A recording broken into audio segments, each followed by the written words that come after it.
Hello everyone.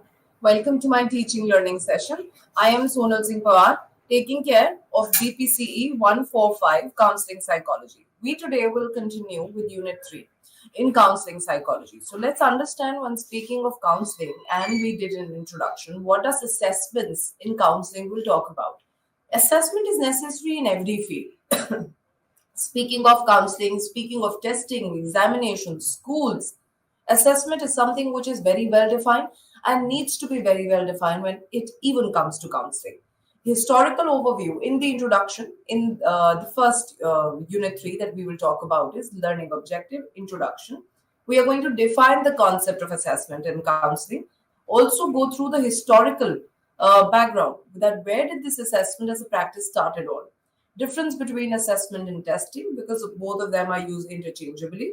Then the necessary condition for competency of counselors, which is whenever counseling, we do have some ethics and code of ethics which needs to be followed. Counseling does not happen, or assessment in the counseling does not happen by anyone or everyone. There are some methods that we are going to discuss, and the methods are divided into two. It's standardized test and non-standardized test. So speaking of standardized test, we would speak about test under it, and non-standardized techniques will be separate from that.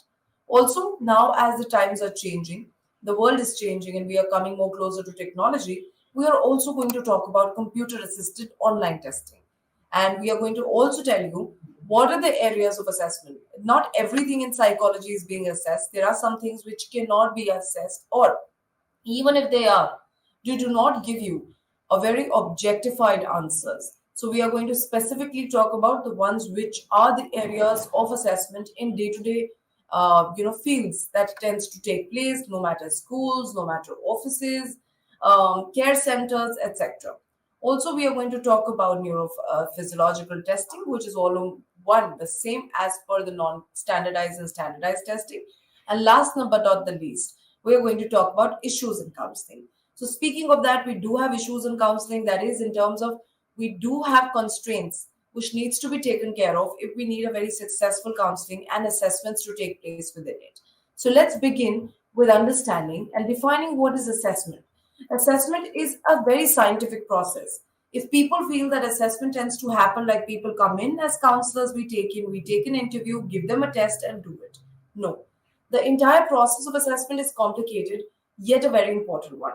So assessment is a process of gathering required information from the counselors for holistic knowledge of the client. So before you start counseling or start with assessment, there is a requirement of indulging, I would suggest, getting into every information that is required from the client to know their problem. Also, this process of assessment integrates all the information. So if you collect a demographic information, you collect a psychological information, which could be any psychological illness in the past, physiological illness, which could be if there are diseases of body or this minor concerns of the body, all of those information, etc., are clubbed together, integrated, got together, which could be of health, social life, educational employment, general demographics, psychological, as I said, and then we make inferences, which is we make conclusion from that what kind of assessment do we require through that integration. So all the information is clubbed together for better understanding, to make one realize that what kind of what kind of assessment, what kind of a problem, or what kind of a concern the person is having, and then we conclude onto the kind of assessment. This is one way to define assessments. Also, psychologically, an operational definition given by psychologists was Anastasi and Urbina, one of the most renowned psychologists in the field of research and methodology.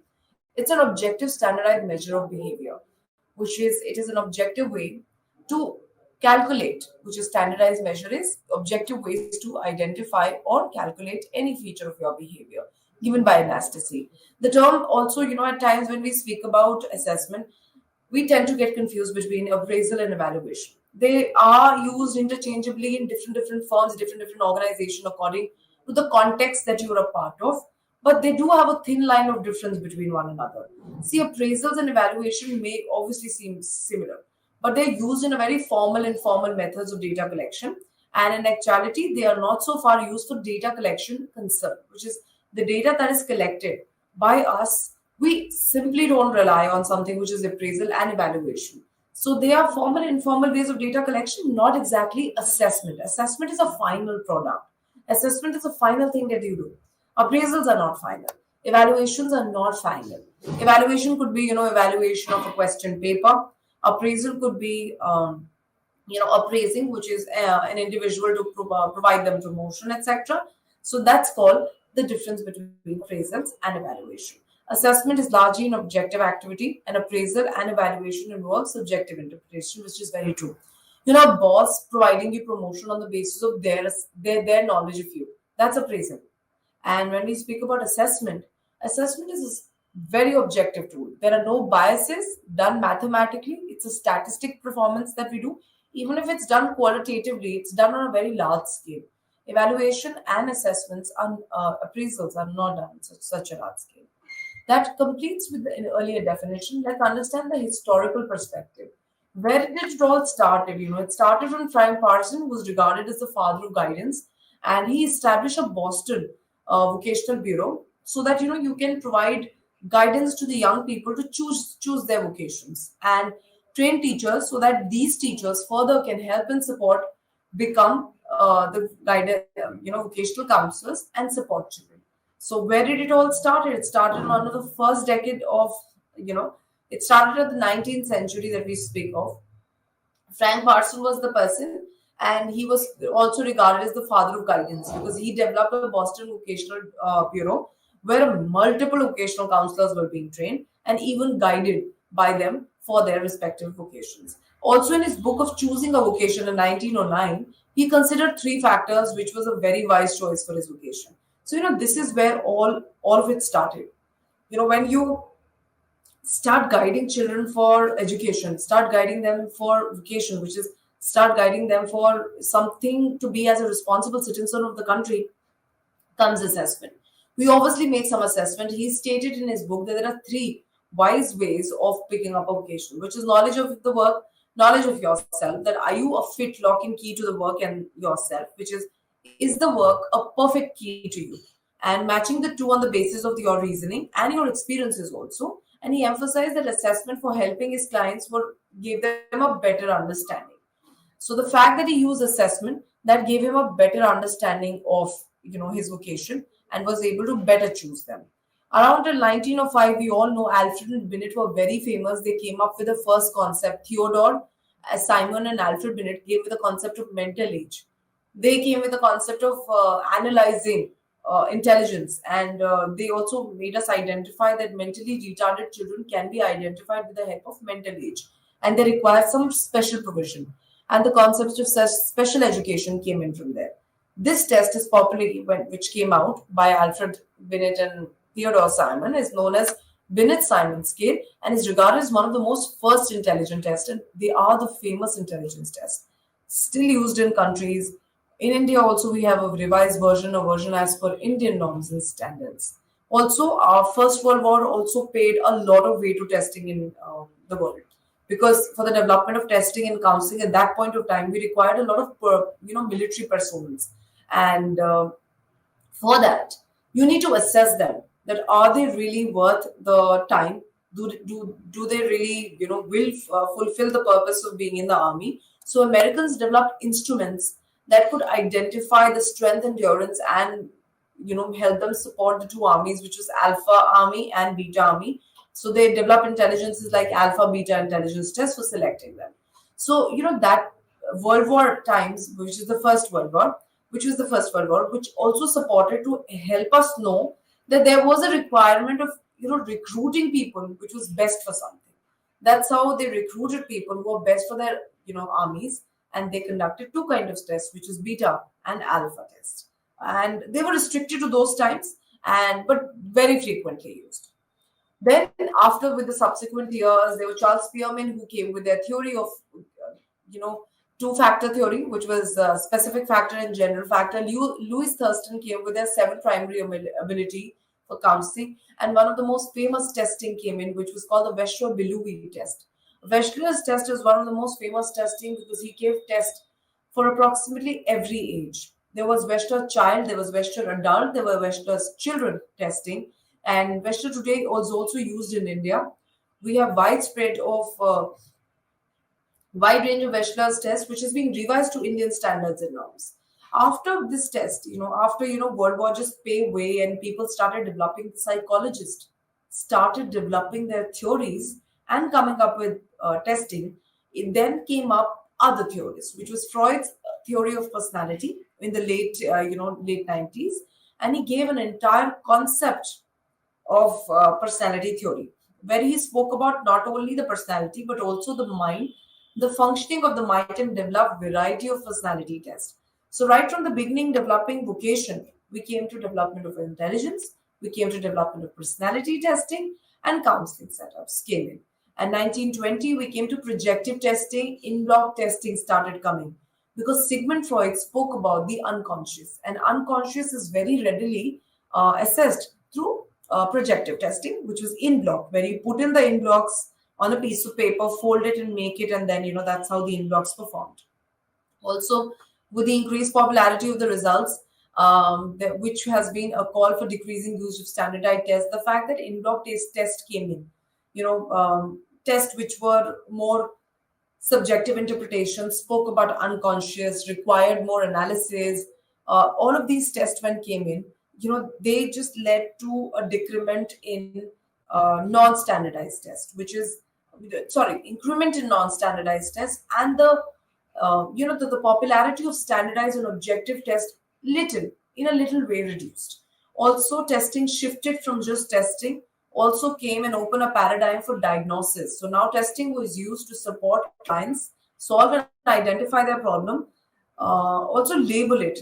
Testing usually gives us a label where this individual falls. So it was started using for diagnosis, resulting into greater accuracy and precision in scoring. So this end led to diagnosis, which is today's aspect. The now a generation testing talks about something which is diagnosis, and also supporting clients on the basis of those diagnoses. Now, understanding that testing started from somewhere in 1800s ends and 19, and starting from vocation, let's understand, that little difference that we have between assessment and testing. Let's go through. You'll be all able to see the picture over there. See, assessment is a very broader term, an entire process which is collating a lot of information about the individual and subsequently using it to make predictions. It's a broader term. It's a little subjective. Also, it collects a huge amount of data, which is primary data coming from the person, secondary data about them, about their social life, psychological, physical well-being at a greater level. And then we make predictions.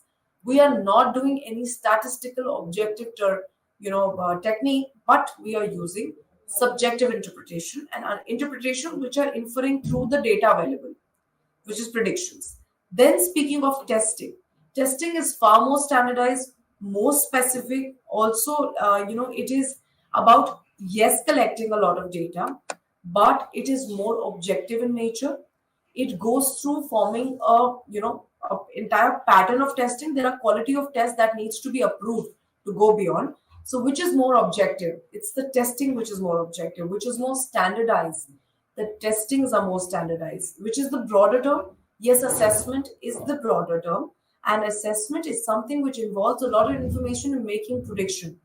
Testing gives you, assessment was that, testing gives you accurate results because it is more objective, scientific, and also statistical, which is a little mathematical in nature. This finishes the difference between testing and assessment, knowing that they aren't the same, they do not look forward to the same category. Now, speaking that once a test is created and we use it and do it, are there any sort of competency or conditions which are required for assessment and testing in counseling? Yes, definitely there is. As we spoke about the licensing which was done as American Counseling Association, this is a professional organization in the United States. Also, there is a Psychiatric Association, also, which is APA, which is Psychological Association. Similarly is ACA, which is American Counseling Association.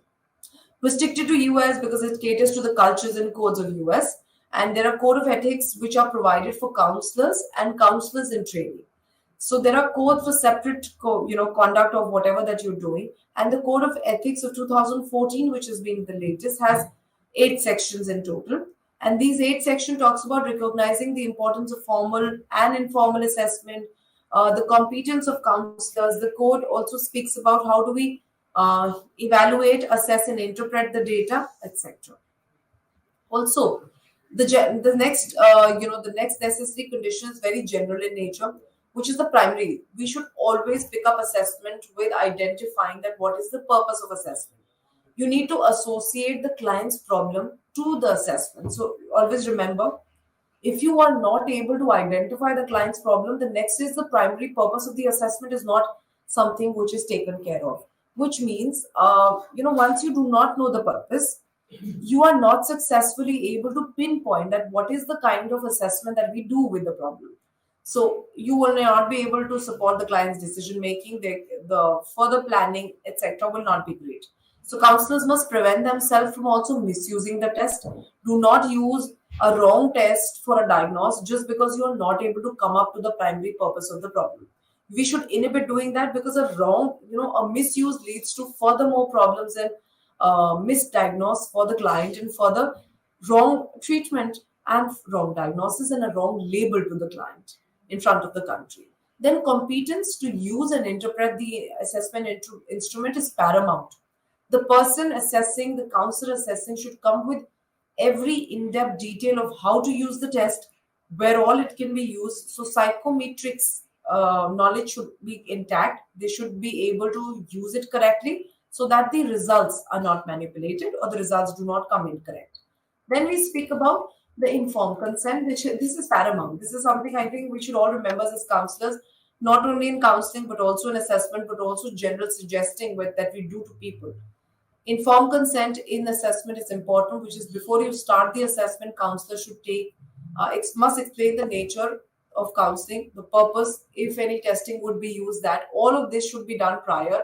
Assessment should be agreed upon, signed by the client, and taken a valuable yes from the client that they consent to it, that they are agreeing to do all of that with you. Then, instrument selection process should be correct, which should be reliable and valid. You should correct the right kind of instrument, which is test for the right kind of problem. Also, conditions of assessment and administration, counselor must ensure that the assessment that are administered. So, the condition of your assessment should always also be right. I needn't say this, there are times that we have a lot of assessments with us in hand, probably at our workplaces, but they are either very old, some of the scales are missing. Please make sure the condition of your test should be of a very superior condition. If they are old, they should be in intact condition. Any of the pieces, scales, testing, interpretation should not be missing. Unsupervised use of assessment instrument is extremely discouraged. If you do not know, without the support of people, you should not and do not use the wrong, incomplete instruments. Also, multicultural issues and diversity is to be taken care of. This is very important. Whenever counseling and testing, make sure that you're giving the right kind of test to the right kind of people. Language matters here, gender matters. Imagine if there's a test for women and you give it to males, and the test is a gender biased test. It's especially for women. I think at that point of time, the entire test and its meaning goes, it goes in vain. So that needs to be taken care of according to the culture, the ethnicity that you're being a part of, the socioeconomic status of people. Imagine if they're not literate enough, you need to in terms of intelligence, you need to give a non-verbal test. Giving a verbal test is going to be such a misuse of test. So discourage something which is not keeping in consideration the culture, the language, gender, race, I think ethnicity and socioeconomic conditions, extremely important. Then coming to scoring and interpretation of the test. See, while scoring the result, counselors must explain the limitation of the assessment. Should also say that in terms of the reliability and inappropriateness, the norms due to inappropriateness of the norms due to the variation in assessment conditions. The client's level of understanding and possible impacts of results of the client must also be considered. So always remember, some testing, we needn't say this, counselors should know this, psychometricians should know this. Some test comes with human errors. like some errors while placing the scales. There's going to be a little here and there. So if you feel that a person is almost above a borderline, remember you can always tell that as per the norms of the use of this can shift here also. So we don't label you if you, like, for example, if there are testing of neuroticism and extroversion, if you've done a testing which is just a revised version in Indian context, which is very new, and you do it, and a person gets a percentile of P 75. Remember, in neuroticism, you need to tell them that P 75 could also be a P 60 because the assessment is you. It needs to go through a lot of people. So before labeling yourself, there you can tell them that there are human errors also that can come in because this is a newly revised test. So these are the ways, the competence, the understanding of the counselor that needs to be embedded in them before they start assessments and counseling or assessment in counseling. Now let's move to one of the most important aspects, which is the methods of assessment. See, there are two major methods that we are going to start with. We are going to start with the standardized testing, which is the standardized assessments that we have. So psychological testing is defined. One of the most standardized assessments that we have is a psychological testing. It's standardized in nature and it's an objective standardized measure of the sample of behavior, which is whoever people that you pick up. It's a complete scientific, mathematically accurate method of assessment. Also, standardization means uniformity in the procedure of administration and scoring in testing, which is, remember, there should be uniformity, parity, addressing all the norms and going as per the psychometrician's manual. We never assess without the support of the manual. Testing condition instructions should be same as it is mentioned in the manual, the way it is being told. We should not derail and move away from that. You should stick to whatever the instructions have been given. That's why, if students have studied testing or have studied psychological testing in grades 11th and 12th, you will see experiments were very different in grade 11 and psychological testing in class 12th is very different. We all use the manual, which has the instructions, procedures, percentile, interpretation there. We need to refer to that. So that needs to be, should be a very hard and fast rule of not doing it on your own, but going as per the criteria. Also, the criteria for selection of the appropriate test is also important, which is test scores should help both the counselor and the client. Remember, your testing should not be something which does not fit the problem. Remember, if you've done a test of personality on a child who's going through difficulty in class, it was not required. The testing might tell you the characteristic of the client, but will not tell you the ability of the client. So this is how misuse of testing tends to happen. And now let's talk about the features of standardized test. While building one or while looking at one, you should look at all these factors. The first is validity. Validity is extremely important. I feel a test is not correct without validity. It says it is defined as the ability to test what it purports to say what it tests, which is having the ability to test what it says it measures to. So, what it purports to measure, it should be measuring that, fulfilling the basic criteria. It's an intelligence test, should work for intelligence. Is an anxiety test, should test anxiety, should not go haywire, etc. So, it fulfills the basic function of the testing. Remember, if this doesn't happen, the test is not valid. We will not go ahead if you do not have an intelligence test testing intelligence. Why do you utilize it? Why do you go ahead with it? So that's paramount. I feel a test does not exist without it. The validity of the test is usually determined by the correlation between test scores with the measure of independent criteria of what the test is meant to measure. So the test scores that you get and what the purpose of the test. There is a correlation between the two, and that's what leads to the validity. There are many kinds of validity. Let's come down to, there are something which is called as content validity. Content, like the term suggests, the name suggests content. It's the content which is given in the test, the kind of questions. They should be of the specific topic, which is intelligence test should give you topics and content which is talking about intelligence. You should not have anxiety.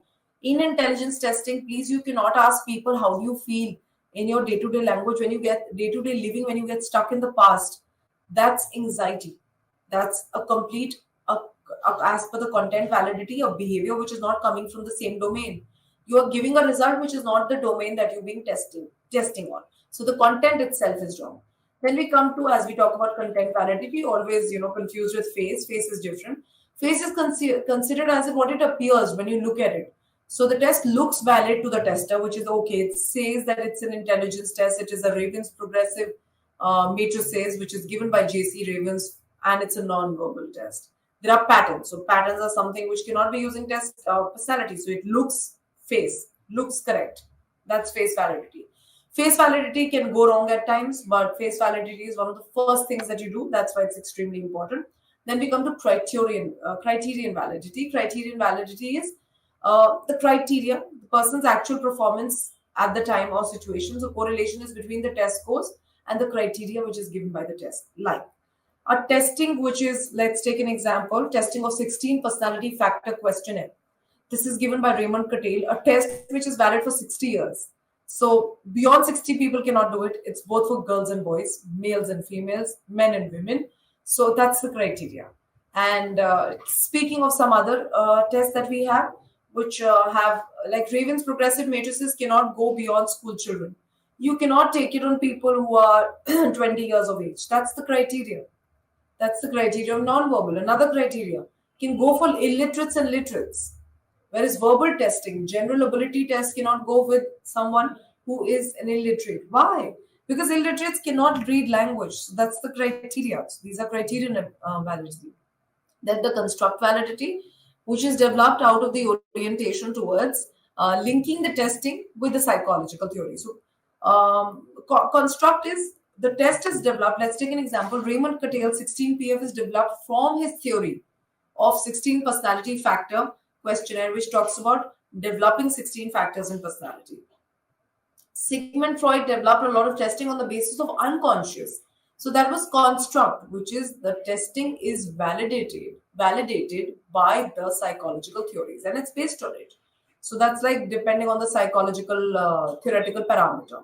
Then speaking of consequential validity, this is concerned with the social consequences of testing with it.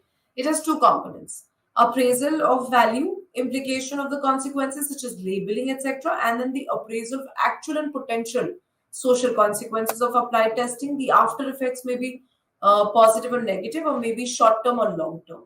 So this is like the two consequential validity, which is after checking, and one is appraisal implications of the consequences, which is labeling.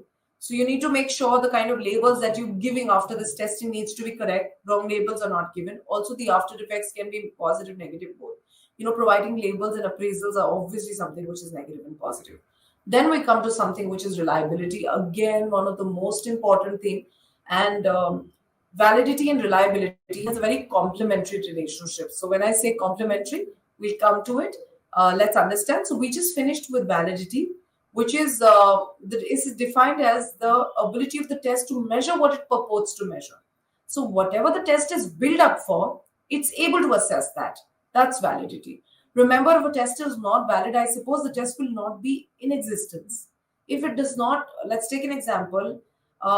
If a test which is designed for testing bipolar, schizophrenia, and hysteria does not measure that and does not have questions concerning that, so the test should not be in existence because it does not actually goes as per the construct criteria and face also.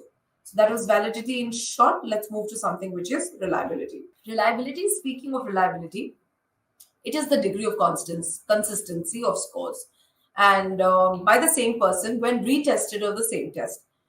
Explaining it this was also given by Anastasi and Obonia, one of the research methodological psychologists.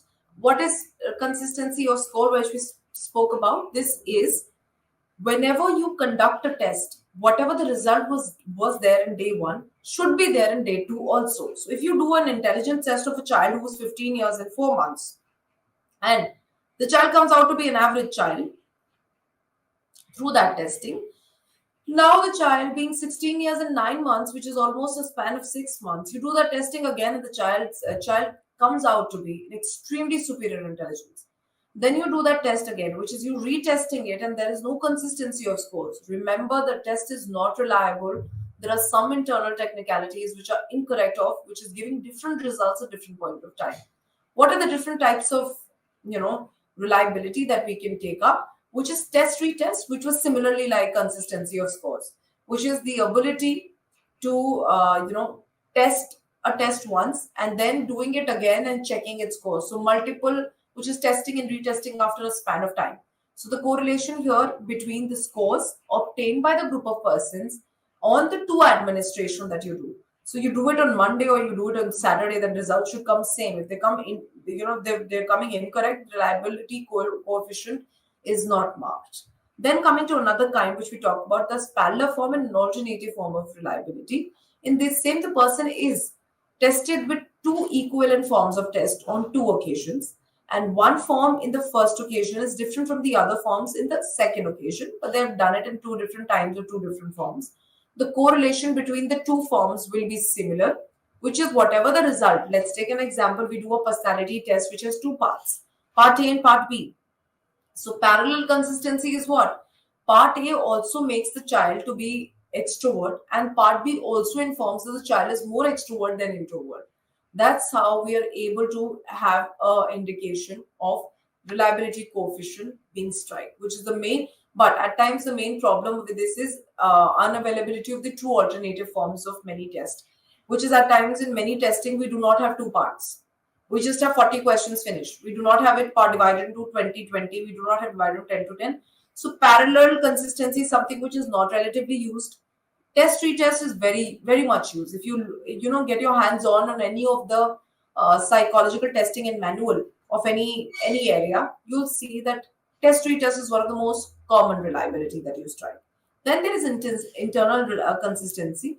Internal consistency talks about the testing from inside. The rules, the norms, the questions, the way the results are coming in, splitting into half should be correct.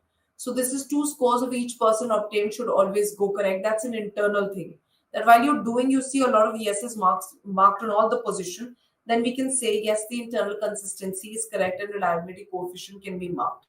Then we have something which is inter-rater reliability. Very important this one is. Inter-rater reliability is if the test is conducted by a psychologist one and you get a significant result as being an extrovert, and then the score is done by an observer two, a psychologist two, and the result that comes out to be an extremely different ones. Remember, an inter-rater reliability cannot be formed.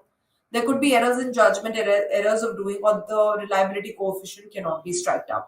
So this is something that we speak about consistency in the scores in terms of reliability. Now let me make you understand what is reliability and validity as a complementary relationship. Remember, if there is no validity, reliability cannot be striked. Why? Validity says the test does not exist. Now, can we make up a test which has reliability and does not have validity? No. And at the same time, can we go on with a test which is valid but not much reliable? Yes, we can. This is there in some kinds of tests. So remember, paramount is validity. Presence of both is extremely important with their complementary in nature, but at times validity is the bigger subset.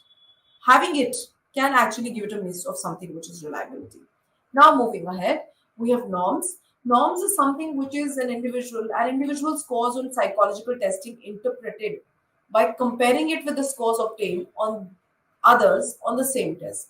So norms is, I feel, the unsaid rules which are made, the normalcy which is achieved when a pilot study is done.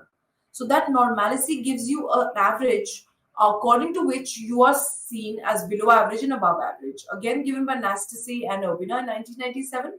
See, establishment of norms is extremely important if you want to standardize your test. This could be, when you put your test, pilot study it over 5,000 people, and you have picked up people from the age of 30 to 40. Remember, your test is going to be only as an age for 30 to 40, both boys, males and females, and for whatever culture specific area that you've picked it up. That's how norms are formed on the basis of the population of which it is interpreted. Now, the sample over which the norms is taken is called the standardization sample. Developmental norms are there which help in interpreting the test scores in terms of the developmental level which was attained by the test taker. This could be mental age, the grades, equivalent, the ordinal scales, etc. Then we have within group norms, which makes it possible to evaluate individual scores in terms of relative positions. which is within the group in comparison to the individual, that if the group has this much of percentile, where will you fall? Most of the testing in intelligence and personality is done on the basis of within group norms. We develop the group, comparable group, which is on which the standardization sample has been done, and we use it as a percentile rank, and then we decide our ranks over it. So P90 is superior. We have found out P90 is a 30 score. People getting a 29 and 30, 28 and 31 are P90. So comparable is something which is within group norms. Sten scores, deviation, mean median, standard deviation, all of this comes under within group norms. Then speaking of non-standardized techniques, these are another techniques that we spoke about. As the term suggests, yes, they are not standardized. They do not have the criteria of reliability, validity, and norms. So speaking of that, we cannot ensure that all of them are valid. We cannot ensure that all of them are standardizedly taken, which is norms are being built. One of the first kind of assessment is observation. See, it involves noticing and recording of behavior without any formal manipulation of the events. So this is further divided into naturalistic or laboratory, participant and non-participant. Laboratory observations are ones which have high amount of control. You can control the independent and the extraneous variable, the extra variable, and you put up a very artificial situation, not something which is real. And in the naturalistic condition, one of the major plus point is that we actually do the testing in a natural condition. So you observe the behavior as it is. Then we have participant and non-participant. Participant is the kind of observation where the tester is a part of the testing area or the population, and non-participant is one in which you see it from a distance and your test takers do not know that you are being observed. So at times non-participant can lead to a lot of waste of time and your goal can go to some other direction, and participant also at times can be having a lot of problems in it. You become indulged in the observation, they will give you the kind of observation that you want. There are personal biases of people which will follow. This is the first non-standardized technique of assessment, and then we come to interview. Interview is a direct verbal interaction in the form of question and QAs, which happens in between the interviewee and the interviewer. And there are different kinds of probing which is done. There is a structured test, there is a fully structured, semi-structured, and unstructured. A fully structured test comes with a predetermined set of questions, like it's completely structured. You cannot move any questions from anywhere. You are required to answer in the fixed pattern and schedule, and at times it's time bound also. Then we come to semi-structure, which is it has some questions which are predetermined and some questions which are open-ended. So how do you feel in a day? Good, bad, or average? If good, justify. If bad, justify. These are semi-structured questions, which allows a little bit of freedom of expression. Unstructured, no predetermined set of questions, allow you an open interaction, consumes a lot of time. You have umpteen amount of time to indulge in the interest of the interviewee. That completes with interviews, which are of three types. Yes, there does not have any formal rule. There we are not doing any reliability validity here. That's why these are called as non-structured. Then we have diaries and daily schedules. These are also very unstructured. The reason is, see, you write your own diary. Do you follow any pattern? No. It's a qualitative, laying out of your experiences on a piece of paper. And at times, don't you feel that writing about your experiences, behaviors, and activities consume a lot of biases here? You get consumed in a lot of biases. Why? You probably at days do not mention a day that you've been embarrassed at work. You do not make a mention of the day that you exaggerate your achievements, and pitfalls are mentioned in one line. So yes, daily diaries are essentially one of the most primary data that you have. This one-handed data of your experiences, behaviors, and longitudinally extend over a period of time. You can get a stretch of information, but lacks a lot of structure, lacks objectivity, allows people to record events as they occur, and yes, they do not follow any standardization. No pattern, no structurization, etc. Let's, as we spoke about participant and non-participant, I'm giving you the reference here. In participation, the researcher pretends to be teaching assistant and observe the classroom, which happens. and a teacher joins an illegal gang to observe the relationship, again participant. Researcher introduced by a teacher working. Overt is what? Something which is observable. A teacher assistant is there to observe your behavior. So that's an assistant with you all the time. A writer joins a group minors and tells them that I want to write about you, so I'm observing your behavior. Again, very overt. Now, covert non-participants. A researcher pretends to be the normal person, observes the bus behaviors. Hidden cameras are again covert. People don't get to know. Overt behaviors. The big boss is overt behavior. The big brother, educating ethics is all overt behavior. You've been told that your behavior is going to be observed, but we end up losing the thought of it. A researcher introduced by the teacher sits at the back of the classroom, conducts his observation. It's a non-participant thing. At the time, the person is not intruding with you, not being a part of you, but it's something which is observable. You can see them, but it is non-participant.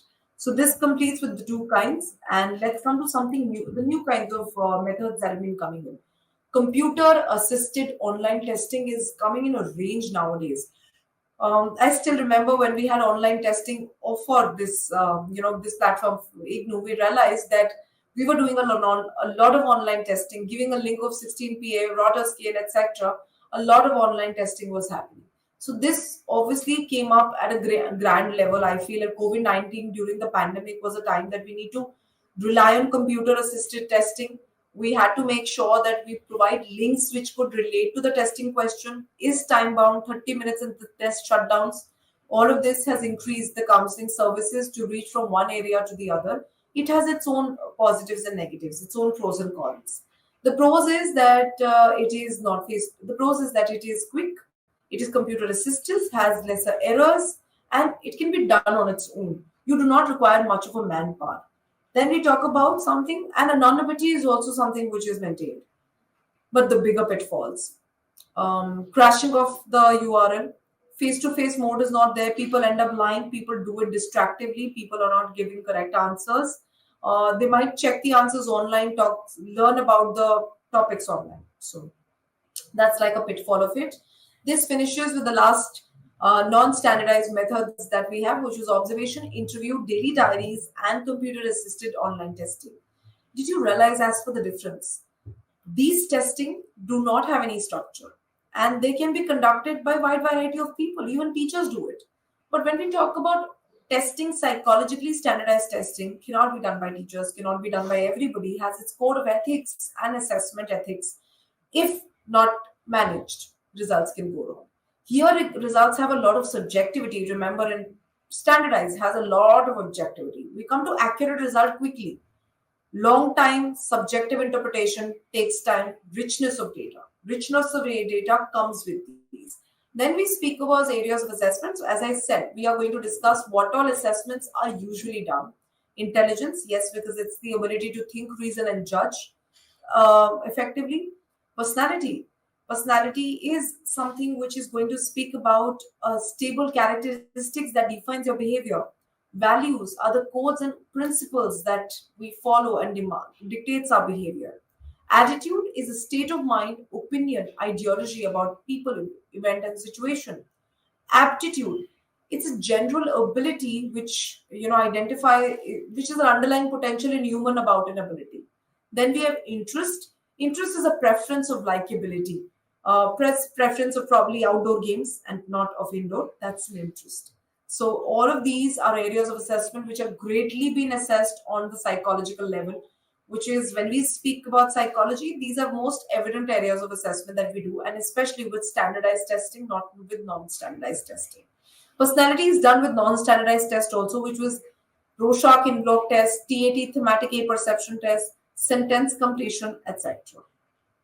Now, let's come to issues in assessment. There are some concerns while we are testing. We need to pay more attention to, as it could be of a greater difficulty.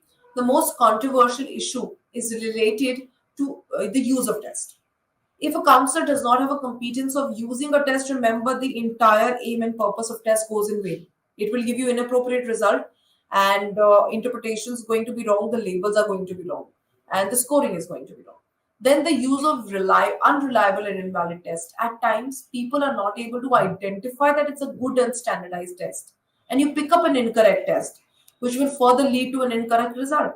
Then, not being aligned with the socio cultural context. If you're not a part of that ethnicity or do not know of those cultures, as per your culture and bias, you might end up labeling them while counseling or testing also. So, test scores can be adversely affected by labeling, incorrect labeling when you are unaware of the socio cultural context or the socio economical background that you have. Then use of computerized test has been of a greater problem. We've already discussed that in India, not all people are computer wise or tech savvy. We cannot use it with the entire population. We need a paper pencil for testing for them. Also at times patterns. Secondly, counselors are not unanimously regarded the comparability of computer mediated assessments, which is too many assessments. They will not be able to analyze and compare it. Also, if you compare it with the traditional paper pencil modes, they're more quicker then, because once you do not know how to handle the result which has come through a computer mediated testing, you will not be able to use it. Then, thirdly, psychologists have always emphasized the role of the non-verbal cues in effective communication. The rapport formation, the comfort of the client, the non-verbal cues, the discomfort, the anxiety can only be assessed with the paper pencil traditional testing and not with computerized testing. Computerized testing is having a wall in front of you and letting your subject do it. You get 100 results after 10 days, but you do not know any of them. You don't know their mental state, their psychological functioning, their physiological stats, etc. You've not seen them, I feel on a personal level, which can act as a biggest barrier, I feel, as the third point. So these are some issues that we need to be taking care of, which finishes with unit 3. Now, just having, let's sum up. What did we do? We understand that assessments are objective, standardized ways of testing the psychological areas. We spoke about that there's a difference between appraisal and evaluation, and testing and assessment. Assessments are the broader term. Now, the testing as a paradigm has been divided into two kinds of testing: standardized and non standardized testing. Standardized testing are something which is reliable, valid, has norms stated, more accurate, and objective. Non-standardized do not have reliability, validity norms, rich data, interpretation based on the competence of the counselor, and completely depends on them. You can make changes at any point of time, etc. Then, speaking of the fact, we had competence of the counselor and making sure they know the purpose, they know how to use it, they know the theoretical aspects. Also, they have the defined education and degree for the same. Then, speaking of the two types, we define the two types are also different. And coming to the issues lastly, which is there are concerns in assessment that cannot be overlooked and we need to be taking care of them. So we give the accurate result, don't label people, and do not cause havoc in the major psychological areas of functioning of people as counselors. Now, as understanding that testing is something which comes in, which is followed by counseling intake, first session, second session, and testing is equally important. We come to the theoretical approaches to counseling. Now we come to the approaches which has led to the development of testing. So unit 4 will completely talk about the theoretical approaches of counseling. So starting with psychodynamic, this is going to tell, the unit 4 will talk about the introduction of what is psychoanalysis, psychodynamic came from where. We are going to talk about the major theoretical principles of Sigmund Freud, the goals of psychoanalysis, the techniques which are used by psychoanalysis. So when we talk about the theoretical aspect of psychoanalysis, we are going to talk about the discussion of mind. We're going to talk about the theories of Sigmund Freud, and also psychoanalysis is what and what is its goal.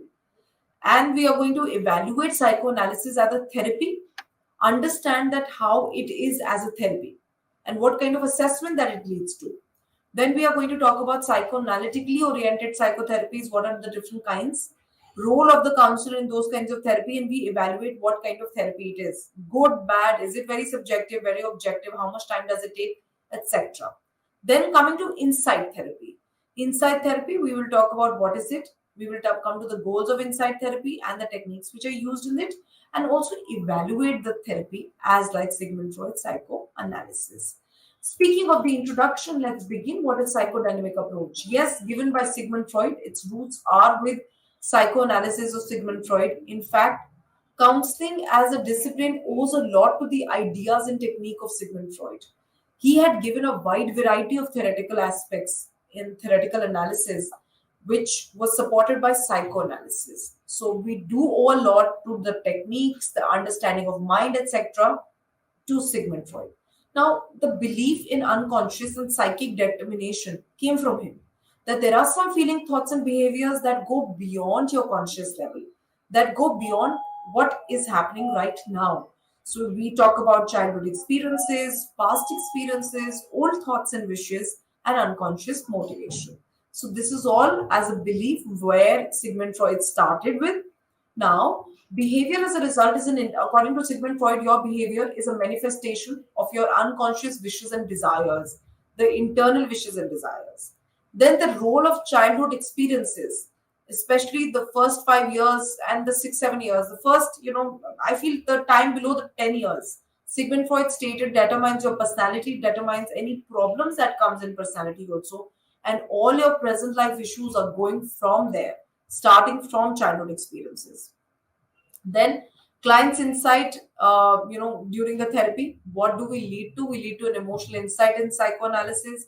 We also talk about the use of defense mechanisms. So use of defense mechanism, we'll talk about, how to avoid the feeling of ego, which, how to avoid the feeling of id supported by ego. A very wide variety of topic this is. Then psychodynamic, what does it say? It talk about psyche being dynamic, which is psychodynamic stated that the psyche, which is soul translated into mind, spirit, and self, is dynamic in nature. So it's like a force that keeps moving from one direction to another opposing direction. So if you're not able to lead it correct in a correct direction, it will move to an opposing direction, leading to difficulties, um, leading to diseased mind, not completing the stages, not completing the proper childhood development, can lead you to move to opposing forces. So, very nicely stated, psychodynamic is coming from the fact that your psyche, your mind, and your soul is dynamic in nature, and the energies in that moves in a different direction as per the situation and time. This is the introduction of psychodynamic approach that we speak of. Now, speaking of the fact that we say, what is psychoanalysis? Psychoanalysis was the model given by Sigmund Freud, has three major categories that we speak of. The models of human development we will do, the human personality theory, the ego defense mechanisms that we do. To dive into Sigmund Freud's thought, we need to know Sigmund Solomon's Freud was he was a neurologist in the Austrian neurologist, and he developed theories under psychoanalysis. The concept of mind, pent up emotions, repressed feelings, the concept of id, which is coming from your repented, repressed feeling, thoughts, and memories, was a concept of Freud. Careful studies were done on his patients. There were cases which was widely known as Anna Freud and unconsciously dealt with it. All of that was based on something which was their cases scientifically and obviously non-standardizedly done. We will dive into Sigmund Freud's theory of psychoanalysis.